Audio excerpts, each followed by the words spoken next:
Sustainability. It's got to be the most abused word in the English language today. It's got to the point where it means absolutely nothing. It's been variously used to describe everything from tuna right the way through to tourism. Here's a classic example. This is Fiji water. I came across it in a Chicago hotel room. It wasn't so much the price that made me wince, but the assertion that it's carbon negative.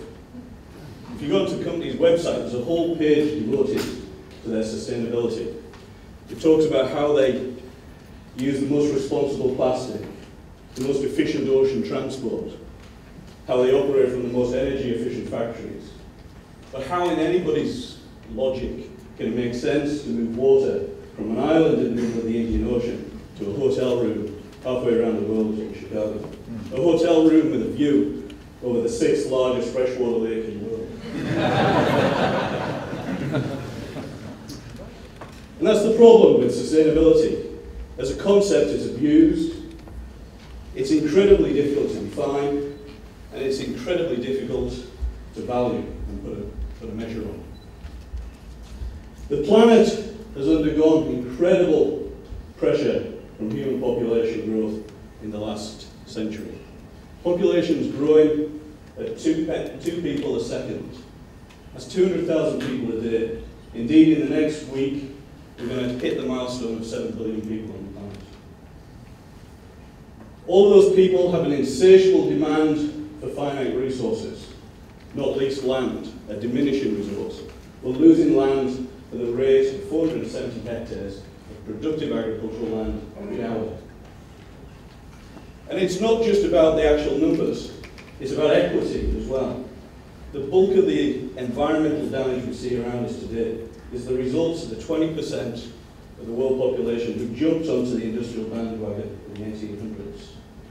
That still leaves the 80% who are still trying to clamber their way up that development ladder.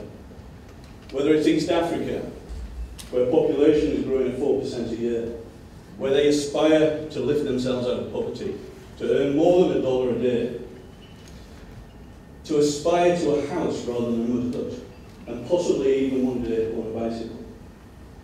Or whether it's China, where they're slightly further up that development ladder, where they want to turn that bicycle now into a scooter or even a motorcycle. And everybody is aspiring for the American dream. A lifestyle that is so unsustainable it would require 3 planets to support. This is Ed. Ed is very much the ex-military officer. He's responsible for security on a large ex-colonial estate in Kenya. One of his responsibilities is to deal with 300 squatters who've moved on to part of the estate and have been there for a number of decades. I spent a fascinating morning with Ed, walking around the squatter camp, talking to the residents in the camp and to Ed. And it was while we were talking about the whole rapid population increase in Africa that he sort of summed it up as he saw it. He said, what do you expect? These people have got no land to farm, they've got no job to go to, they've got nothing to do all day but make babies. Ed's comment was pretty tongue-in-cheek, but there is a big element of truth to it. Invariably, where economic development takes place, population growth starts to fall, family sizes increase. We've already seen that in much of the developed world, where populations have already plateaued, and in some cases, as in Europe, are starting to decrease. The 2 areas still responsible for population growth are Africa and Asia, but even they are inextricably on a pathway that will see their populations plateau and eventually, in some cases, start to fall by the middle of the century. So the population time bomb has effectively been diffused, but it's left us with a huge difficulty. If you look at population growth in the last century, it prescribes a hockey stick. And you can find this hockey stick everywhere, whether it's temperature increases, carbon dioxide concentrations in the atmosphere, extinction rates, methane emissions, nitrous oxide emissions, the effect of that runaway acceleration in population in the last century has had a massive effect on the environment as a whole. And that impact has effectively taken us to a milestone. In 1976, we reached the point at which the ecological footprint of mankind matched the biocapacity of the planet. That effectively was the end of sustainability. It effectively meant we'd reached the point where we're no longer living off the interest, but we started to draw down on all the capital. The challenge is to reverse that hockey stick curve, to bend the curve, and return us back to the point at which we're living within the resources of one planet. Production is going to be increased from a diminishing resource base, whether it's land, nutrients, or every other resource that's important to agriculture. There is some spare capacity in terms of land, available land, but it's limited.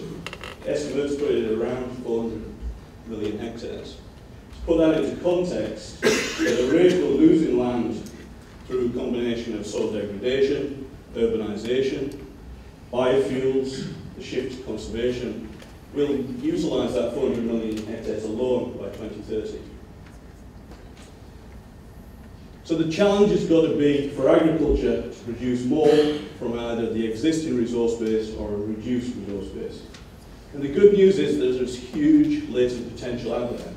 Whether it's the Ukraine, where 26% of agricultural land is not planted, where 40,000 of the country's 47,000 combines date back to the Soviet era, and variously leave anywhere between 20 and 40% of the crop in the field.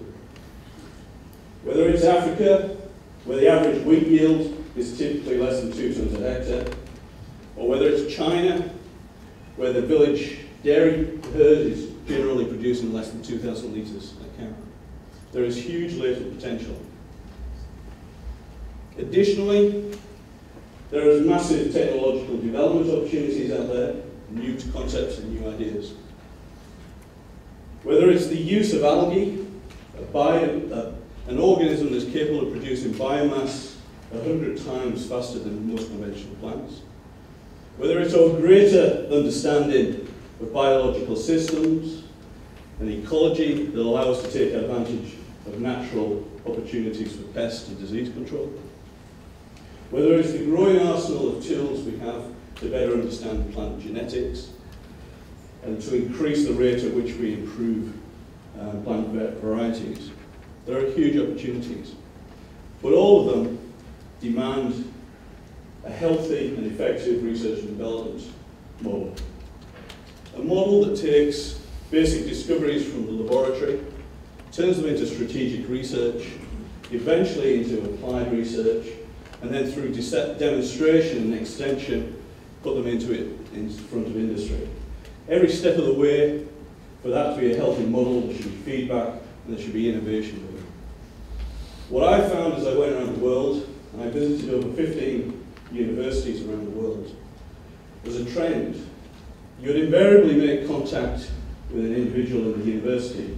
That might well be a soil scientist. They would introduce you to every soil scientist on their floor, but they would never consider taking you to the agricultural economists on the floor above, or the livestock nutritionists on the floor below.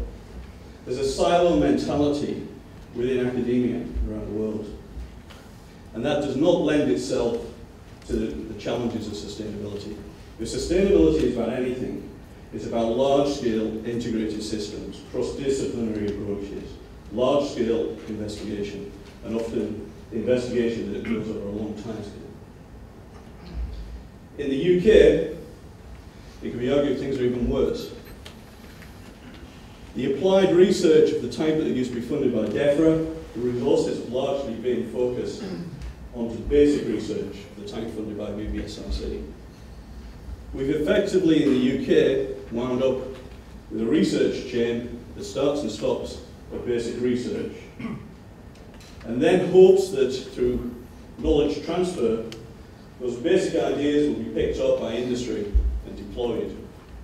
The reality is, though, that many of those discoveries simply sit on the shelf in laboratories, And worse still, much of that research tends to be the result of academic curiosity rather than the real needs of industry. There were a number of things that kept reoccurring as I went through my Nuffield, not least the need to fix that research model, to reconnect the various elements.